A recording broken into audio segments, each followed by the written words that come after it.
Você conhece sobre as festas de Deus? Eu vou deixar o link na descrição. Você conhece sobre as duas testemunhas? Eu vou deixar o link na descrição. Tá tudo relacionado. E tá tudo relacionado porque as duas testemunhas, elas terão sonhos e visões. São essas pessoas que Deus está falando. Nos últimos dias derramarei do meu espírito sobre toda a carne, e terão sonhos e visões. São as duas testemunhas. Você pode ler o profeta Joel, que você vai conectar com Apocalipse 11. Não tem como não fazer isso. Eu estou falando tudo isso e quero destacar sobre tudo isso o que Deus prometeu, que Ele derramaria a sua chuva. Derramou as primeiras e Ele vai derramar as últimas. Mas nós temos que pedir isso para o Senhor. E essas últimas chuvas, elas vão cair sobre o povo de Deus, que vai desmentir os falsos profetas com seus sonhos e com as suas visões falsas. E eu vou mostrar isso na palavra. Então, Deus prometeu que Ele ia derramar as últimas chuvas. E nós temos que pedir isso. E Deus ordena que a gente peça isso para Ele. Mas é no tempo certo. As gotas das últimas chuvas já começaram a cair. Está caindo em mim, pode cair em você, está caindo em vários irmãos. Eu estou pedindo isso para o Senhor. Quando você entender, você tem que pedir isso para o Senhor. E quando Ele vê que o seu povo está pedindo isso, Ele vai derramar mais gotas. Assim, quando antes de chover, muda o tempo e começa a gotejar, essas gotas começaram a cair. Nós estamos perto do fim. Logo, logo começa a chover. Deus vai dar sonhos e visões para os seus servos, coisas incríveis, coisas que nós vamos profetizar e vão acontecer. Mas Deus tem que treinar o seu povo primeiro. Ele tem que começar de pouco a pouco, não é de uma hora para outra. Então nós vamos ler agora o quarto texto, que é Deuteronômio 13, do 1 ao 5. Olha como vai anunciar o fim aqui. Se levantar no meio de vocês profeta, o sonhador de sonhos, e anunciar para vocês um prodígio, e acontecer o sinal e o prodígio que ele houver falado, e ele disser: vamos após outros deuses, deuses que vocês não conheceram, vamos servir eles. Verso 3. Vocês não devem ouvir as palavras desse profeta, ou desse sonhador, porquanto o Senhor vosso Deus está provando vocês, para saber se vocês amam o Senhor vosso Deus de todo o coração e de toda a vossa alma. Lembra do mandamento de Deus? Amarás o teu Deus com todo o teu coração, com toda a tua força, com toda a tua alma. Não terás outros deuses além de mim. Deus está provando, Ele vai colocar a prova. É os mandamentos dele. Aí eu vou ler do jeito que está escrito aqui. Após o Senhor vosso Deus andareis, a Ele temereis, os seus mandamentos guardareis. Por isso que fala dos mandamentos. E a sua voz ouvirei, porque Ele falou os mandamentos com a sua voz. Queria muito que você assistisse o vídeo do Tabernáculo do Testemunho para você entender o sentido total disso. A Ele servireis e a Ele vos apegareis. E aquele profeta ou aquele sonhador morrerá, pois falou rebeldia contra o Senhor vosso Deus. Aquele que vos tirou da terra do Egito e vos resgatou da casa da servidão. Ontem eu tive que parar, irmãos, eu tive uns contratempos e retomei o vídeo hoje pela manhã. Então diz aqui o verso 5, eu vou ler de novo. E aquele profeta ou aquele sonhador morrerá, pois falou rebeldia contra o Senhor vosso Deus, que vos tirou da terra do Egito e vos resgatou da casa da servidão, para vos desviar do caminho em que o Senhor vosso Deus vos ordenou que andasseis. Assim exterminareis o mal do meio de vós. Então a gente leu Números 12, do 1 ao 7, Daniel capítulo 7, Joel capítulo 2, do verso 28 em diante, né? Então a gente leu 3 pontos. E o quarto ponto é Deuteronômio 13, do 1 ao 5. Nesse quarto ponto a gente acabou entrando na parte dos falsos profetas, porque Deus começou a falar de falsos profetas, né? Como eu disse, só para relembrar, são 7 pontos, 7 textos que eu havia separado. E o vídeo está separado em 3 etapas. Primeira etapa, sonhos e visões.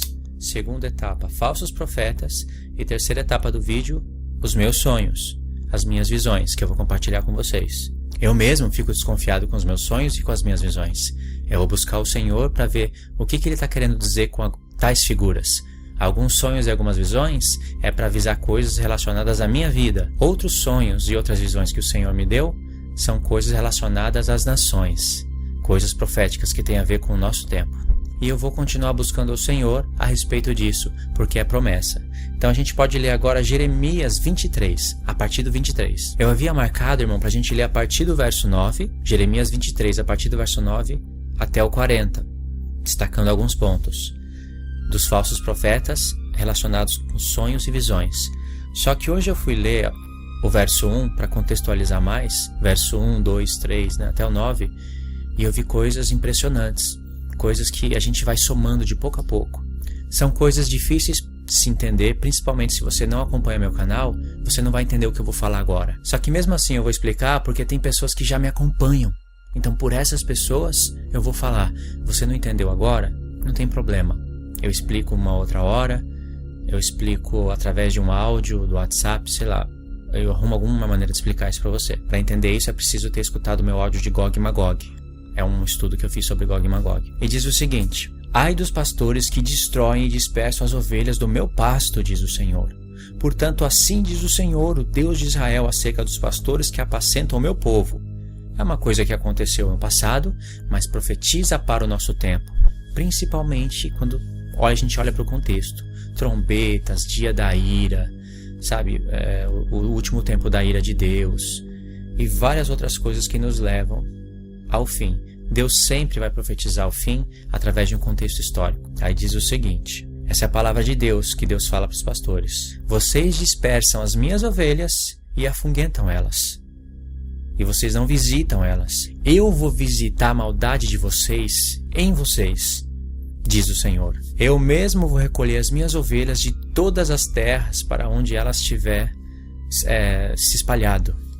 Eu as farei voltar dos seus apriscos, e frutificarão e se multiplicarão. Olha o verso 4. E levantarei sobre elas pastores que as apacentam, e nunca mais temerão, nem assombrarão, e nenhuma delas faltará, diz o Senhor, porque Ele conhece todas. Eis que vem dias, diz o Senhor, em que levantarei a Davi um renovo justo. Está falando de Cristo, o renovo, aquele que aparece em Zacarias 2 vezes. Aí diz: e sendo rei, reinará e procederá sabiamente, executando juízo e justiça na terra. Nos seus dias Judá será salvo, e Israel habitará seguro. E este é o nome que será chamado: o Senhor, justiça nossa. É engraçado que em outro texto diz que a cidade do Senhor terá esse nome. E aqui diz que ele vai ter esse nome: o Senhor, justiça nossa. Portanto, eis que vem dias, diz o Senhor, em que nunca mais dirão: vive o Senhor que tirou os filhos de Israel da terra do Egito. Mas ao invés disso vão dizer: vive o Senhor que tirou a linhagem da casa de Israel da terra do norte e de todas as terras para onde tinham arrojado, e eles habitarão na sua terra. Aí a partir do verso 9 começa a parte dos falsos profetas. Então, antes de Deus falar dos falsos profetas, Ele fala que vai levantar para o seu povo pastores que apacentam as ovelhas. Aqui não fala quantos pastores são. São muitos pastores. Mas no livro de Miqueias, Deus vai usar uma linguagem simbólica que tem a ver com esse tempo, que tem a ver com tudo que está aqui e principalmente está relacionado com o tempo do fim. Deus fala que antes de Israel, do povo de Deus, né, ter paz, e quando tem paz tem justiça, e isso é só no final das 70 semanas, Deus fala que antes deles terem paz, primeiro a Síria tem que ir calcar os pés ao povo de Deus. E a Síria que está sendo falada ali em Miqueias é Gog e Magog. É uma linguagem simbólica. Aparece até Nimrod ali.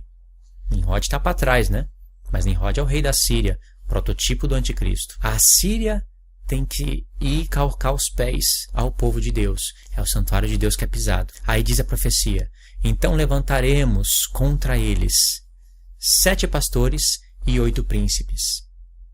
E eles vão destruir a terra de Nimrod. A terra de Nimrod é Nínive, não é?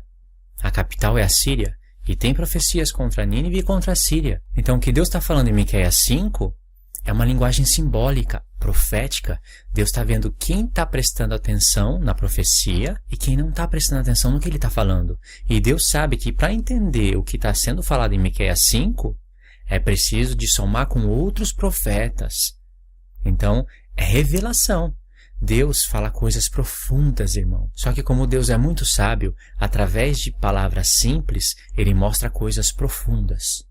E através de coisas profundas, ele mostra a simplicidade do Evangelho. É muito bom que você tenha isso na mente. Muitas pessoas confundem aquele texto que Paulo fala da simplicidade do Evangelho de Cristo.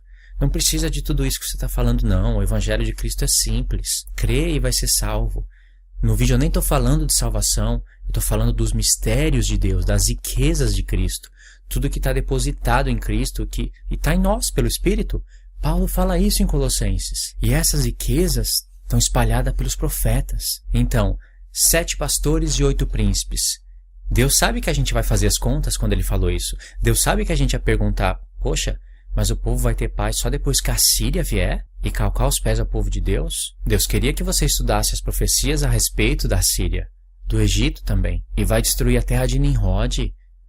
Por que está falando Nimrod? Por que está citando Nimrod ali? 7 pastores e 8 príncipes vão ser levantados para destruir a terra de Nimrod? 7 pastores mais 8 príncipes dá 15 pessoas? 15 pessoas vão destruir a terra de Nimrod? É isso que o Senhor está falando? Esses 7 pastores são os mesmos 7 príncipes. 7 pastores, 7 príncipes. Mas fala que é 8, porque um deles é Cristo. É Cristo sobre as 7 igrejas. Em Apocalipse você vai ter 7 igrejas figuradas em 7 castiçais. É uma menorá, não é verdade? E ali você vai ter Cristo como sumo sacerdote. E quando você estuda o contexto histórico das 7 igrejas e o profético, porque é profecia, o livro de Apocalipse começa em profecia e acaba em profecia. Quando você vai estudar isso, você vai ver que Deus está falando do tempo do fim, não só do contexto histórico das 7 igrejas da Ásia. Então, 7 igrejas e 7 anjos das 7 igrejas é a totalidade do povo de Deus. As 7 igrejas falam das eras que a igreja passaria na terra, bate com a história, mas Deus estava muito mais interessado em mostrar os últimos 7 anos que a igreja passaria na terra, que é a última semana do profeta Daniel. Os últimos 7 anos, 7 igrejas. Assim como no passado todas elas estavam na terra juntas e o inimigo atacando todas elas, assim também será no futuro as 7 igrejas de Cristo. É a plenitude, assim como fala os 7 Espíritos de Deus, porque está tudo relacionado. Porque no verso 3 diz, eu mesmo recolherei o resto das minhas ovelhas de todas as terras para onde estiver afugentado. Eu as farei voltar aos seus apriscos, e frutificarão e se multiplicarão. Aqui o Senhor está falando que Ele mesmo vai ajuntar as suas ovelhas, que estão dispersas por causa dos pastores. Por isso que Ele está bravo com os pastores. Dispersam as ovelhas de Deus. E no verso 4 diz, e levantarei sobre elas pastores que as apacentam. Não fala quantos, mas eu já somei com o livro de Miqueias. E por que eu somei? No verso 4 diz, e levantarei sobre elas pastores que as apacentam e nunca mais temerão. Então quer dizer que esses pastores, eles vão pôr um fim nos lobos, em tudo que atrapalha essas ovelhas, em tudo que faz dispersar elas. Esses pastores que vão ser levantados por Deus vão ser contra os pastores que dispersam as ovelhas. E por isso diz, e nunca mais temerão, nem assombrarão, e nenhuma delas faltará, diz o Senhor. Aí no verso 5 ele vai falar de Cristo, porque Deus, o padrão de profecia dele é ele estar falando determinado ponto da história, aí ele avança no tempo, aí depois ele volta no tempo. É assim que Deus projeta as profecias dele. Para a gente saber qual é o tempo certo, tem que prestar atenção nas palavras que estão sendo ditas. Agora chega no verso 9, olha o que diz a palavra. Quanto aos profetas, o meu coração está quebrantado dentro de mim, todos os meus ossos estremecem. Sou como um homem embriagado e como um homem vencido do vinho, por causa do Senhor e por causa das suas santas palavras. Pois a terra está cheia de adúlteros. Por causa da maldição, a terra chora, e os pastos do deserto se secam. A sua carreira é má, e a sua força não é reta. Olha o verso 11. Porque tanto o profeta como o sacerdote são profanos, até na minha casa achei maldade, diz o Senhor. Portanto, o seu caminho lhe será como veredas escorregadias na escuridão. Serão empurrados e cairão nele, porque trarei sobre eles o mal, o ano da sua punição, diz o Senhor. Nos profetas de Samaria bem vi uma insensatez. Profetizam da parte de Baal e fazem errar o meu povo de Israel. Contexto histórico, contexto profético. Mas nos profetas de Jerusalém vejo uma coisa horrenda. Cometem adultérios e andam com falsidade, e fortalece as mãos dos malfeitores, de sorte que não se converte da sua maldade. Eles têm se tornado para mim como Sodoma, e os moradores dela como Gomorra. Assim como quando você vai ler na Bíblia, você encontra um padrão de profecia relacionando Edom, Moabe e os filhos de Amon, ou Efraim e Judá, sempre vai estar esses dois juntos, né? Na maioria das vezes. Casa de Israel e casa de Judá, você também, se você perceber, você vai encontrar Deus falando de Samaria e de Judá, ou Samaria e Jerusalém. Por que Deus fala assim? Porque você tem que conhecer qual é o episódio de Samaria. Quando Deus fala Samaria, Ele está falando da casa de Israel. Ele apenas trocou o nome. Quando Deus fala Efraim, em alguns textos, Ele também está falando da casa de Israel e dos gentios. Por isso que você tem que conhecer o mistério das duas casas de Israel. É a nosso respeito. Eu indico esse vídeo para todos. Todos que vão começar a estudar e querem entender as profecias, eu indico essa chave. As duas casas de Israel. E aqui no verso 13 se fala de Samaria. No verso 14 vai falar de Jerusalém, de Judá. De Jerusalém porque estava em Judá. Aí no verso 15 diz o seguinte: portanto assim diz o Senhor dos Exércitos acerca dos profetas: eis que lhe darei a comer losna, e lhes darei a beber água de fel. Aqui é água amargosa. Isso está acontecendo em Apocalipse. É para os falsos profetas que Deus está falando isso. Porque dos profetas de Jerusalém saiu contaminação sobre a terra. Sabe aquela besta que se levanta da terra, em Apocalipse, que tem 2 chifres parecendo cordeiro, mas fala como dragão? Quando fala da terra, não está falando do planeta Terra. A besta que se levanta do mar é povos, línguas e nações. Mas a besta que se levanta da terra é Israel. Tem que conhecer a linguagem profética. Quantas pessoas se confundem nisso? Quantas pessoas não fazem ideia disso? Por isso que ela tem 2 chifres. Uma alusão à casa de Judá. E a besta que se levanta do mar, ela tem 10 chifres. Uma alusão à casa de Israel. Eu estou falando dos apóstatas da casa de Israel e dos apóstatas da casa de Judá. Você vê 10 chifres, 2 chifres. Casa de Israel, casa de Judá. Porque Deus tem profecias falando contra os apóstatas, os infiéis, os adúlteros da casa de Israel e também os da casa de Judá. Eles vão formar um reino chamado de Edom. Aquele que abandona o direito de primogenitura e faz a configuração do reino do inimigo. Aquelas coisas que estão em Apocalipse não são por acaso. Não são mesmo. Então, para a gente conhecer quem que é o falso profeta de Apocalipse, porque a besta que se levanta da terra em Apocalipse 13, lá em Apocalipse 19 é revelado como falso profeta. Quem é o falso profeta? Não é um falso profeta. É uma besta. Fala a respeito de homens, de mulheres. A profecia revela que é em Jerusalém. Não haverá falsos profetas somente em Jerusalém, mas dali vai se levantar o mal. Pessoas que vão seduzir moradores de Jerusalém, o povo de Israel a se contaminar e adorar a besta. Você sabe o que está acontecendo agora, não sabe? Israel está querendo fazer aliança com a Turquia. Você sabia que na Turquia está o trono de Satanás? Você sabia que isso já estava profetizado? Os falsos profetas já começaram a se levantar no mundo todo. Mas a gravidade vai sair lá de Jerusalém. Vou ler o verso 15 de novo para a gente pegar o contexto e ir para o verso 16. Portanto, assim diz o Senhor dos Exércitos acerca dos profetas: eis que lhes darei a comer losna, e lhes darei a beber águas de fel, porque dos profetas de Jerusalém saiu a contaminação sobre toda a terra. Assim diz o Senhor dos Exércitos: não deis ouvido às palavras dos profetas que vos profetizam a vós, ensinando-vos vaidades. Falam a visão do seu coração e não da boca do Senhor. Lembra que Pedro fala? Assim como no passado havia falsos profetas no meio do povo, assim será nos últimos dias, assim será no meio de nós. Vai ter falsos profetas. E por que Pedro fala assim como no passado, assim vai ser agora? E muito mais agora no nosso tempo, né? Quase 2000 anos depois. Porque Pedro entende que aquele contexto de Jeremias e vários contextos históricos do passado profetizam o futuro. Então Pedro, sabendo disso, já deixou escrito pra gente. E aí a Escritura diz, o Espírito Santo está falando, que tem falsos profetas, que tem visão. Não está negando que tem visão. Terão visão, mas do seu próprio coração, não da palavra do Senhor, não da boca de Deus. Olha que interessante o verso 17. Dizem continuamente aos que desprezam a palavra do Senhor: paz tereis. Vocês vão ter paz. Fiquem tranquilos. E a todo o que anda em teimosia do seu coração, dizem: não virá o mal sobre vós.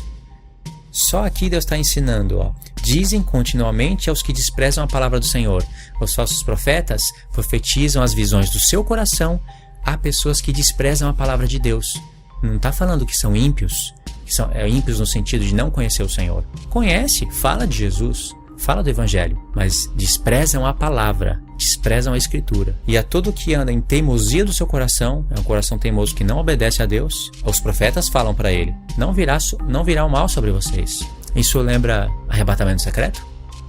Lembra, não lembra? Porque eu também quero ser arrebatado secretamente. Se pudesse escolher, eu preferia ir a qualquer momento. Mas eu não quero que venha o mal sobre mim, não é? A gente não quer isso. A ideia é de quem vai ficar, vai sofrer na mão do anticristo. E tem profetas que nos falam isso. Tem pessoas que ensinam isso usando a palavra de Deus, mas passam enganadas por algum tempo. Deus vai dar o tempo certo de arrependimento para elas se consertarem. Mas quando a pessoa fala que teve a visão, é assim diz o Senhor, e contradiz as Escrituras e torce a palavra de Deus, Deus vai dar tempo para se arrepender. Ele deu tempo até para Jezabel se arrepender. Mas se a pessoa não quiser se arrepender, grande tribulação virá sobre ela. Olha que interessante. Deus fala em Apocalipse contra Jezabel, fala que deu tempo para ela se arrepender, mas ela não quis. Então Deus fala, todos aqueles que derem ouvido a Jezabel, eu vou prostrar eles em cama, em grande tribulação. E todas as igrejas saberão que eu sondo a mente e os corações.